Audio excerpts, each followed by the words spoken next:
Absolutely. Good afternoon. It is a great honor to be out here today. We've got a number of folks that I need to recognize. You know the guy next to me, so you know what that's all about. But let's give it up for Bernard Hopkins.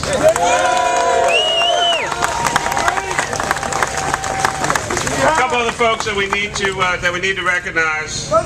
Buster Drayton is here. Buster Custis is here. Steve Cunningham. Lynn Carter, first African American boxing judge. Let's give it up for 100.3 The Beat. Little Caesars out here. Councilman Curtis Jones.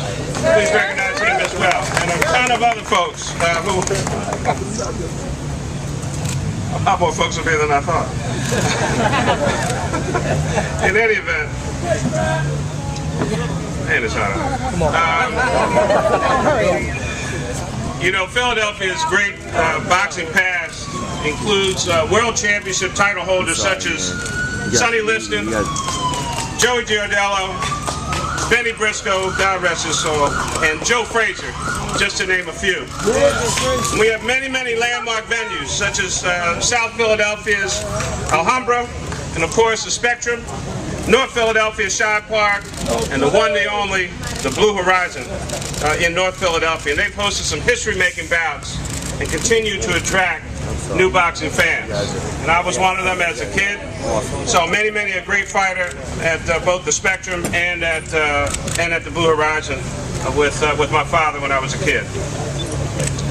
The heritage, though, of great boxers is proudly carried forward by the man known as the Executioner, the WBC Diamond, IBO, the ring light heavyweight champion, Bernard Hopkins Jr.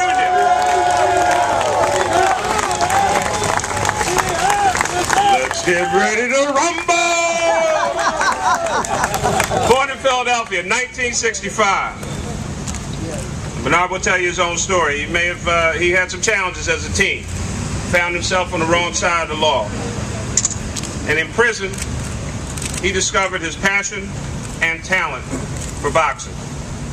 Upon his release, he found new faith in himself and experienced a spiritual transformation that inspired him to become the person he is known as today. That is, of course, a true champion. Yes, sir. This is the real reason that Bernard Hopkins is a hero and a role model. He's a survivor and a real-life example of what it means to be given a second chance. Yes, sir. He is the undisputed world heavyweight champion. Light heavyweight champion. I'll be heavyweight soon. He shared a secret with me, Dan. I'm sorry. I'll let that out. The first fighter to retain all 4 world titles by each major boxing sanctioning organization, plus the Ring Magazine belt. And on top of that, he's the most senior person ever to do it in the history of boxing. I'm not saying oldest, he's just the most senior. Bernard Hopkins. And even more important than all of these accomplishments, he found a way to put his life on the right path, even after maybe initially going down the wrong path. His life is a lesson to all of us. It's never too late to do something great. That's right. It's never too late to do something great. Yes, sir. It's never too late to pick yourself up and start over again. Philadelphia truly is a city of second chances. We're proud to recognize Bernard Hopkins Jr. as one of our own. He's a Philadelphian. Bernard.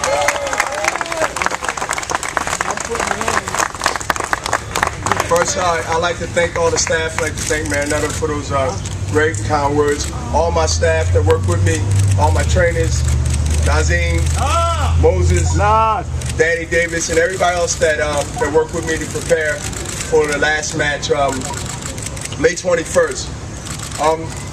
All my family, people that's out here, friends, big fans from when I first started at the Blue Horizon. I see a lot of faces. I just say thank y'all.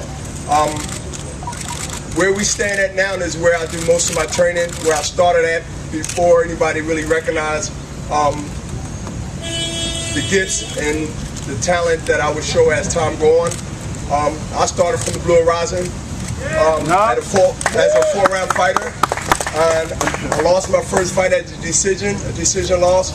And I didn't let that discourage me from following my hopes and dreams. And I knew that I could hope and dream, but if I didn't put work behind the dreams and hopes, it becomes just that, a dream. So to be here from one of the most inspirational movies and characters in boxing history, the Rocky statue means to me what not necessarily had to box professionally in real life, but you got to look past the small-minded of it should be you, it should be Joe, it should be that. To me, Rocky statue and the Rocky movies, all 6 or 7 of them. It's an inspiration, Mr. Nutter, of the blue-collar workers that come from this city. No matter what color, no matter where you grew up at, Kensington, Chestnut Hill, Germantown, or North Philly, West Philly, and South Philly. Philadelphia, and the movie and the story about Rocky was about a guy that didn't have a gold medal, about a guy that didn't have the articulate speech of vocabulary, but he used, and the character used what it had and made the best out what it had or he had. So I did the same thing because I know the hand that I dealt myself or the hand that might have been dealt to me, however you want to cut it. I played jacks like they was aces, and I made something out of nothing. And when you don't have lemon to make real lemonade, you imagine when you're drinking water that it tastes like lemon. So you have to come from an area where you didn't have peanut butter, but you had a lot of jelly. You have to have what I call a great imagination, and then make it come to fruition. Those steps, I ran many years, even last month, preparing, not to represent whether I was 46 or 26, is that to me, I can speak for only me, and a lot of y'all gotta be careful. It's just a number. I can't say how anybody feel and how anybody age, the way they make they feel, the way you take care of yourself. And Mr. Nutter, his wife, who I see at some, I just say, the best stores to buy food and eat that's healthy. I'm here, not because just I'm that good. I'm not caught up like that. I invested in my life, and I'm gonna close with this as a message. Is always asked why I'm still boxing. You're close to 50, more than 40. How did you do it? What's your secret? What's your diet? I said, it's none of that. What do you mean it's none of that? They're waiting for me to say it's because I'm that good. No. I am who I am as talent. That's already written down. Made history, and I've been blessed to do that 4 times out of my career, from middleweight, which I established, to jump up 2 weight class to 175 and establish that. Yes, sir. But I invested like a good investor. I didn't put money, and I didn't put my time, and I didn't put food in me that I know that will help me later on and not kill me. Right. So what I did is take my business savvy, and I took the way I think in life, and I said, if I'm going to do right by me financially, to have something when it rains or later on in life when boxing came to provide money for me, right, then how do I invest in myself for longevity? Right. That means I stay away from things that's bad. I ain't got to preach what's bad, we all know. And so to have that mindset and that discipline and that courage to be able to not get persuaded because you're the champion, you got all the belts, and everybody is giving you the high five, and these people are saying, let's celebrate. Come on, champ. Well, this one drink, this one toast. Come on, man, you just won a big victory. I've been blessed through victories to hit it many times. And any time you can get off your mark and say, oh, you're right, I can always, it's only one time, right? But I stand fast. And that's why I'm here. I'm here because I invested in my health and I invested in myself by staying away from the things that can shorten the candle when it's burning anyway from one end of the candle. So I realized that if I light the candle from the top, which is our life candle that burns no matter if we like it or not, and if I light the other end, that means that the one that's lit on both sides will burn quicker than the one that's lit because it's supposed to be lit because we're breathing. So what I said to myself, then hey, if I'm gonna give myself a fighting chance to stay in this game, as long as I can stay in here and be a winner, not a loser, not hustle boxing, because boxing will hustle you and you'll be walking funny and not talking right. And so I made a choice to not get caught up in the fan, celebrity, the highlight for being successful. Because at the end of the day, if I can show an example without saying nothing, and that's kind of hard, then I know that somebody gonna look at me and they might not want to be an athlete. This might want to have good health. This might tell their kids, you gotta walk. Don't ride the bike to the store or to a car, walk. Don't do things that is easy for you. So if anybody had it in their mind how I do it and they want to know the secret, if y'all call it a secret, it's a secret, but I'm letting you know.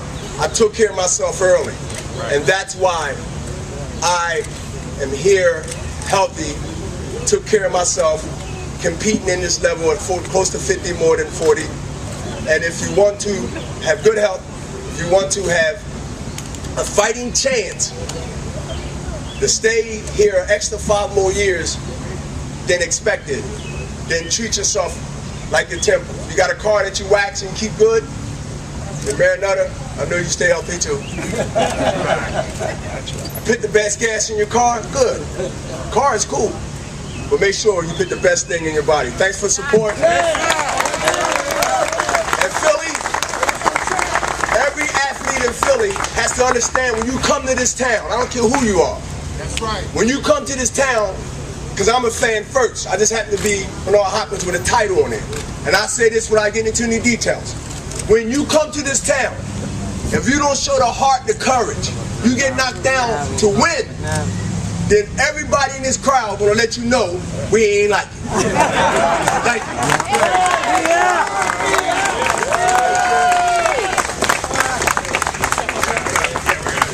We're gonna come over a second. We've got a couple presentations. We've also been joined by Councilwoman Janie Blackwell. Please recognize her.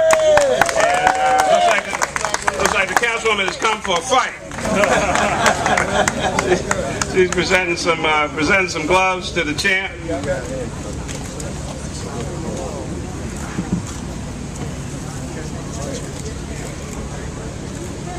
She's provided to athletes, young and older, to stay in the ring and off the ropes for a win at any age. Signed by me as mayor, therefore it's an official document of the city. One last thing. Philadelphia, of course, we got the statue from the movie, we got the Art Museum steps, but the other big, the other big symbol here in the city and in this nation, of course, is we are the owner of the Liberty Bell. I couldn't give you the real deal, okay? They wouldn't let me move it today. Come on. But this is, of course, a replica, and this one actually works. This is presented to Bernard Hopkins. Presented by the Mayor, Michael A. Nutter, of the City of Philadelphia, June 1st, 2011. Congratulations. And guess what? Now, wait a minute.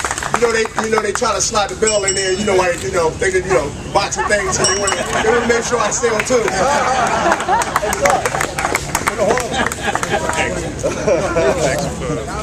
Get the pictures. Front page. Front page. Councilwoman. Thank you. Right over this way? Yeah.